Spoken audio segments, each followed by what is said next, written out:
बहुत ही पुराने समय की बात है कि एक राजा था। राजा बहुत ही निष्ठावान था, ईमानदार था और राजा अपने प्रजा से बहुत ही प्रेम करता था और ईश्वर में अटूट विश्वास रखता था। राजा अपने महल में एक नियम बना के रखा था कि जो भी व्यक्ति सुबह के टाइम उसके महल में प्रवेश करेगा, राजा उसकी एक इच्छा को ज़रूर पूरेगा और वो जो भी व्यक्ति कुछ मांगेगा उसकी इच्छा को राजा ज़रूर पूर्ण करेगा। एक दिन की बात है कि सुबह के टाइम एक व्यक्ति राजा के महल के अंदर प्रवेश किया, तो सिपाही सुबह के टाइम राजा के पास उसको ले गए। फिर राजा ने पूछा, ये बताइए आपकी क्या इच्छा है? तो वह व्यक्ति ने बोला कि क्या आप हमारी इच्छा को पूर्ण कर सकते हैं? तो राजा ने बोला, क्यों नहीं कर सकता हूँ, आप अपनी इच्छा बताइए। उस व्यक्ति ने बोला कि हमारी यह इच्छा है कि मैं इस राज्य का 3 दिन के लिए राजा बनना चाहता हूँ। तो राजा बोला कि आपकी इच्छा ज़रूर पूर्ण की जाएगी और राजा उसको सिंहासन पे बैठा के और उसको राजा बना के और अपने महल के अंदर चला गया। जब 3 दिन बीत गया फिर राजा आया और राजा ने बोला कि आपका 3 दिन पूरा हो गया है, लेकिन वह व्यक्ति बहुत ही लालची किस्म का था और वह व्यक्ति के अंदर में लालच समा गई थी। उसने जब राजा आया तो राजा को बोला, हे राजा, क्या हमको हमेशा के लिए आप राजा बना सकते हैं? फिर राजा कुछ नहीं सोचा, बोला कि जैसी प्रभु की इच्छा। और उस व्यक्ति को राजा हमेशा के लिए राजा बना के, और राजा के 2 बेटे थे, दोनों छोटे छोटे थे। राजा अपने पत्नी और छोटे छोटे बेटों को लेके और राज्य के बाहर निकल गए। राजा चलते चलते बहुत ही दूर निकल गए। जब उनका राज्य समाप्त हो गया तो जब राजा दूसरे महल के अंदर दूसरे राज्य में प्रवेश किए, तो एक दिन की बात है कि शाम के टाइम राजा कहीं ठहरे हुए थे और उनकी पत्नी शाम के टाइम भोजन बना रही थी। तभी एक व्यक्ति आता है, व्यापारी, वो बहुत ही बड़ा व्यापारी था। उस व्यक्ति ने जब रानी को देखा तो उस व्यक्ति के भीतर में लालच समा गया और वो व्यक्ति मोहित हो गया रानी के ऊपर। बोला कि इतनी सुंदर स्त्री यहाँ पर क्या कर रही है? तो वह जो व्यापारी था उसने एक चाल चला। व्यापारी ने राजा के पास गया और बोला, हे भाई, मैं आपसे एक मदद मांगना चाहता हूँ, क्या आप मदद दे पाएंगे?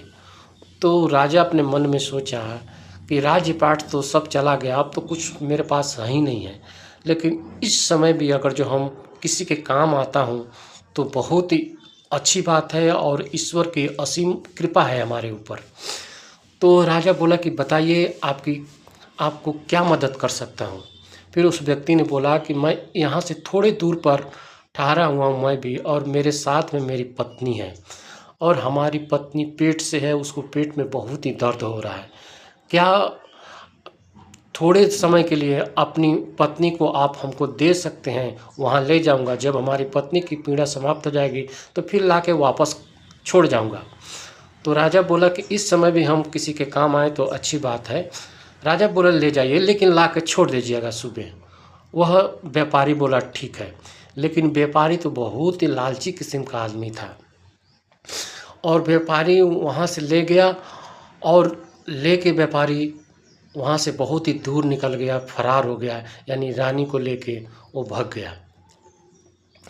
जब राजा रात तक इंतज़ार किए, उसके बाद जब सुबह हुआ, सुबह भी बहुत इंतज़ार किए, लेकिन रानी को कहीं नहीं पता चला और राजा बहुत दिनों तक खोजे, लेकिन रानी को कोई पता नहीं चला। फिर एक दिन की बात है, राजा जंगल को क्रॉस कर रहे थे, अपने दोनों बेटों को लेके, दोनों कंधे पर बैठाए थे और लेके जा रहे थे। दोनों छोटे छोटे थे। तो एक छोटा सा नदी पड़ा, तो राजा को उस नदी को क्रॉस करना था, उस पार जाना था। तो राजा दोनों बेटे को लेके तो उस पार नहीं जा सकते थे। तो राजा सोचे कि चलो मैं बड़े बेटे को इस पार रख देता हूँ और छोटे बेटे को नदी पार करके फिर दोबारा आऊँगा तो बड़े बेटे को लेके जाऊँगा। तो राजा अपने बड़े बेटे को इस पार रख दिए और छोटे बेटे को लेके उस पार जाने का प्रयास करने लगे।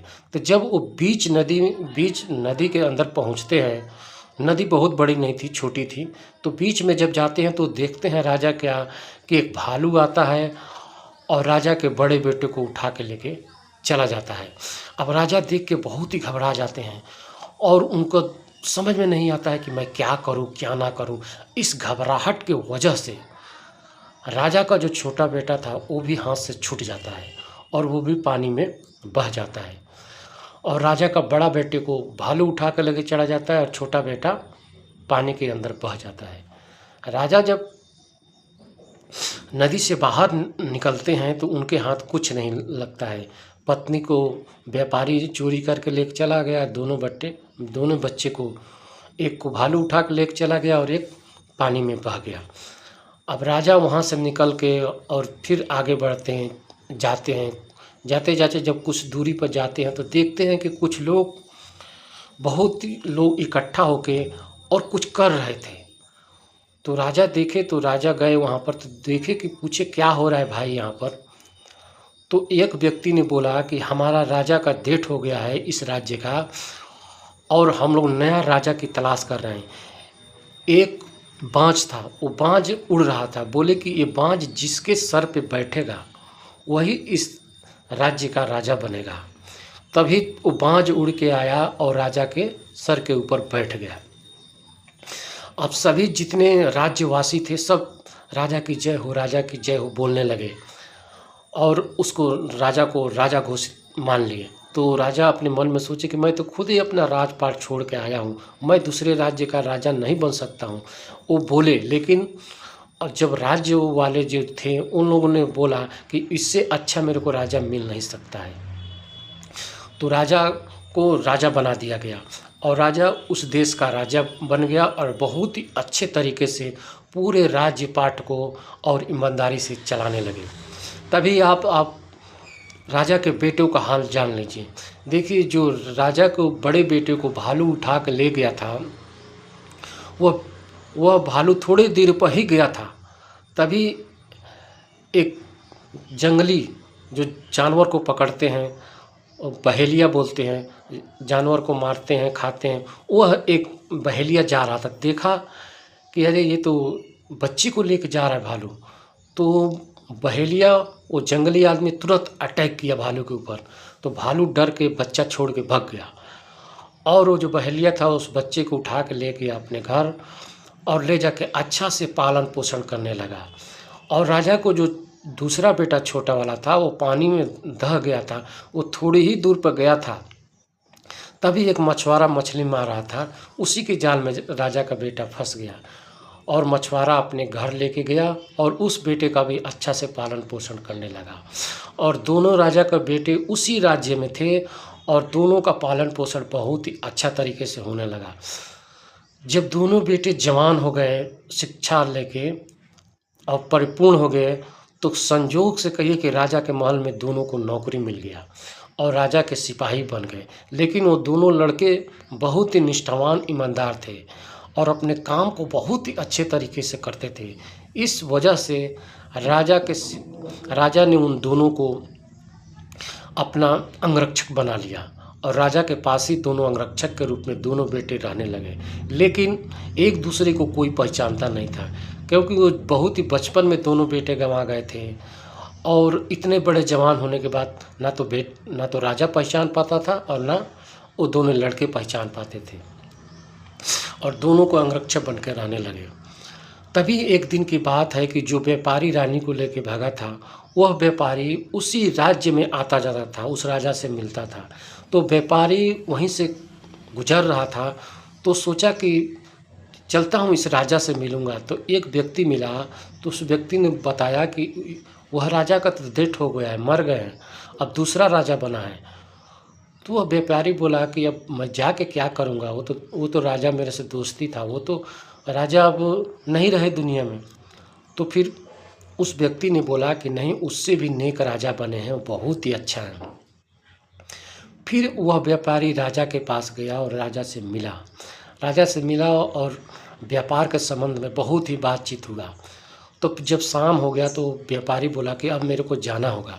तो राजा बोले नहीं, आज आप मेहमान बन के यहाँ ठहरिए और रहिए। तो व्यापारी बोला नहीं, हमारी पत्नी है, वो बीमार रहती है, उसका दिमाग ठीक नहीं है थोड़ा, तो मेरे को शाम को रखवाली के लिए जाना ही पड़ेगा। तो राजा बोला कि हम रखवाली का व्यवस्था कर देता हूँ, आप यहीं रहिए। फिर राजा अपने दोनों अंगरक्षक को बुलाए, वो दोनों बेटों को, और उस व्यापारी को घर रखवाली के लिए भेज दिए दोनों को। और दोनों भाई वहाँ पर चला गया और जाके उस रानी का रखवाली करने लगे। लेकिन रानी देख के दोनों बेटों को नहीं पहचान पाई, और ना ही दोनों बेटों अपने माँ को पहचान पाए, और ना ही भाई एक दूसरे को पहचानते थे। तभी दोनों रखवाली कर रहे थे। जब रात हुआ 11 बजा, जो बड़ा छोटा वाला था तो बोला, भाई कोई कहानी सुनाओ ना, रात को बहुत ही नींद आ रहा है। तो बड़ा बेटा कहानी सुनाने लगा, और अपनी ही कहानी को सुनाने लगा कि हमारे पिताजी एक देश के राजा थे, हमारी माँ थी, और हम लोग भाई ऐसे नदी में बिछड़ गए। जब पूरी कहानी को सुनाया तो छोटा बेटा समझ गया और बोला कि भाई वो छोटा जो मछुआरा पानी में बह गया था वो मैं ही हूँ। और दोनों आपस में गले मिल गए। इन सभी घटनाओं को रानी देख रही थी और रानी सुन रही थी। रानी जान गई कि ये दोनों मेरे बेटे ही हैं। और उसके बाद तीनों आपस में मिल के, और दोनों बेटे रानी को लेके राज्य में आते हैं और सारी बात राजा को बताते हैं। राजा सारी बातों को सुनता है, रानी को पहचान लेता है, और दोनों बेटों को भी गले मिल लेता है, और उस व्यापारी को दंड दे देता है, मृत्यु दंड दे देता है। तभी राजा का जो पहला राज्य था, वहाँ का जो राजा बना था, वो तो पहले से ही बहुत ही लालची किस्म का आदमी था, और प्रजा के ऊपर मनचाहा कर लगा देता था। और प्रजा उससे इतनी तंग आ गई थी कि प्रजा पूरी परेशान हो गई थी। वहाँ का जो मंत्री था उसने दिमाग लगाया और क्या किया कि उस राजा को जहर दे के और मार डाला। जहर दे के मार डाला। उसके बाद गुप्तचरों से पता चला कि हमारा राजा उस देश के राज्य है। फिर वह मंत्री वहाँ से चलते चलते आता है और राजा के पास जाता है और राजा के चरणों में गिर जाता है और बोलता है कि हे राजा, आप चलिए अपने राज्य को संभालिए। तो राजा बोलते, मैं तो यहाँ का राजा हूँ। फिर वह मंत्री बोलता कि नहीं, आप दोनों राज्य को संभाल सकते हैं। फिर राजा 6 महीना यहाँ रहता है और 6 महीना उस राज्य को संभालता है और दोनों राज्य को संभालने लगता है। तभी जब दोनों उसको बेटे पूरे हर तरीके से परिपूर्ण हो जाते हैं और राजा का उम्र ढलने लगता है और राजा को लगने रहता है कि दोनों हमारे बेटे राज्य को संभाल सकते हैं, तो फिर राजा एक को यहाँ का राजा बना देता है और एक को वहाँ का राजा बना देता है और दोनों को राजा बना देता है। और राजा खुद अपने परमात्मा की भक्ति में लीन हो जाता है। मित्रों, इस कहानी से हमको यह सीख मिलती है कि जो व्यक्ति ईश्वर में विश्वास रखता है, पूरा ईमानदार रहता है, वह व्यक्ति के जीवन में लाख समस्याएं आ जाए लेकिन उसकी हार कभी नहीं होती है। राजा ने एक राज्य को दान दिया था और राजा को 2 राज्य मिल गया और सब चीज़ से परिपूर्ण हो गया और राजा परमात्मा की भक्ति में लीन हो गया।